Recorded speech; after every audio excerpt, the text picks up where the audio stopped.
저희 집의 그림책은 돈 주고 산 책이 거의 없고 다 얻은 책들이 많습니다. 그림책이 다 거기서 거기라는 생각에 돈 주고 사기 아까워했던 것이 사실입니다. 서천석의 그림책으로 읽는 아이들 마음은 그림책에 대한 저의 편견을 깨주었습니다. 작가가 소개한 책 리스트 중에서 제가 직접 읽고 추천하고 싶었던 책을 소개하겠습니다. 첫 번째 소개해드릴 책은 존 버닝햄의 건피 아저씨의 뱃놀이입니다. 아이들은 건피 아저씨와 함께 뱃놀이를 합니다. 배에 올라타기 전에 뱃놀이의 규칙을 지키기로 약속을 했습니다. 하지만 아이들은 뱃놀이의 규칙을 지키지 않아 그만 배가 뒤집히고 맙니다. 다들 물에 빠졌습니다. 아저씨는 아이들을 탓하지 않고 자, 이제 차 마시러 가자라고 말합니다. 어른인 저에게도 아저씨의 말 한마디가 참 따뜻하게 느껴졌습니다. 마치 저를 위로해주는 말 같았습니다. 실수해도 괜찮아. 자, 이제 차 마시러 가자. 아이들은 건피 아저씨와의 약속을 어겼습니다. 보통 어른들이라면 거봐. 내가 그러지 말라고 했잖아. 앞으로 다시는 태워달라고 하지 마. 라고 했을 것 같습니다. 사실 아이들은 물에 빠져서 더 이상 뱃놀이를 하지 못하니 이미 충분히 대가를 치른 셈입니다. 더 이상 혼낼 필요가 없는 것입니다. 건피 아저씨는 다음에 또 배 타러 와 한마디를 얹습니다. 건피 아저씨를 보며 저도 이렇게 좋은 어른이 되어야겠다는 생각을 했습니다. 두 번째 소개해드릴 책은 스티븐 켈로그의 형보다 커지고 싶어라는 책입니다. 이 책은 남자 형제가 있는 가족의 둘째 아이에게 선물해주면 좋겠습니다. 형은 동생에게 하찮은 역할만 시키고 무시하고 놀려대고 힘으로 제압하며 왕처럼 군림하려 듭니다. 그러한 형이 못마땅한 동생은 형보다 커져서 통쾌하게 복수를 하고 싶어합니다. 그동안 업신받은 서러움을 해소하는 방법에 상상력이 더해져 그림이 귀괴하고 유머러스합니다. 특히 형을 빤방죽에 갈아 넣는 장면이 압권입니다. 동생 입장에서는 통쾌함을 줄 것입니다. 동생의 상상력이 실현된 모습을 바라보는 형 또한 마냥 즐겁지 않은 표정입니다. 의좋은 형제가 되라는 교훈이 잔뜩 담긴 책보다는 각자의 입장을 이해하도록 돕는 이 책이 훨씬 윗길처럼 느껴집니다. 세 번째 소개해드릴 책은 선천성 사지장애아 부모회에서 엮은 마법의 조박손입니다.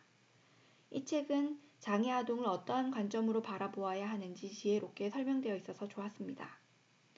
어느 순간 아이가 본인에게 장애가 있다는 것을 깨닫는 시간이 올 것입니다.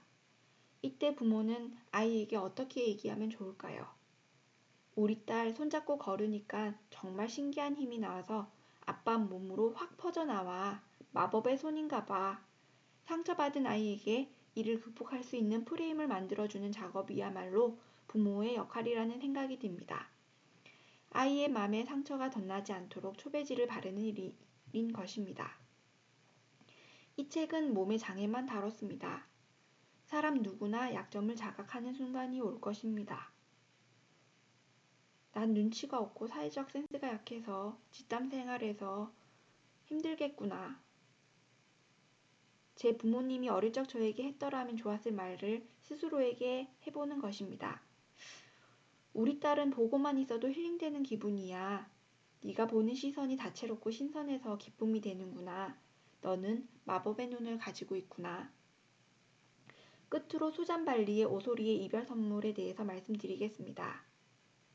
일상생활에서는 터부시되는 죽음, 이별, 어둠 등의 부정적 정서에 대해 화두를 꺼내주는 그림책이 그저 고맙습니다. 그러한 존재들을 있는 그대로 받아들이고 인정하고 나면 두려움이 덜해질 것 같습니다. 오소리가 죽은 후 동물들은 다시 모여서 오소리와 가졌던 소소한 추억을 서로 돌아가며 얘기합니다. 울기도 하고 웃기도 하면서 떠난 자를 위로하고 남은 자의 텅 빈 마음을 치유합니다. 제가 죽게 된다면 저의 장례식도 저와 관계된 모든 이들이 저와의 추억을 돌아가며 얘기하는 시간이 있었으면 좋겠습니다. 책들을 고르다 보니 아이를 위한 그림책을 고르면서 결국 어른을 위한 그림책을 고르게 된 것 같습니다. 작가는 육아생활을 버티고 있는 이 세상의 부모들에게 응원의 메시지를 보냅니다. 육아란 버티는 것이다. 부모도 한계가 있다. 그 한계 속에서 최대한 인간적으로 어른스럽게 아이를 대하는 것이다. 부모는 말을 안 듣기 마련인 아이에게 상처를 덜 주며 끌고 갈 의무가 있습니다. 아이에게는 괴물과 같은 광기 어린 모습이 있고 저항하려 하는 몸부림이 있고 주변에 일어나는 모든 일에 대한 의심으로 가득 찬 모습이 있을 것입니다. 작가는 그러한 부분이 아이의 생명력이기 때문에 이 생명력을 억압하고 부인하지 않는지 부모가 항상 자각해야 할 것을 당부합니다. 이상 시윤이 맘이었습니다. 들어주셔서 감사합니다.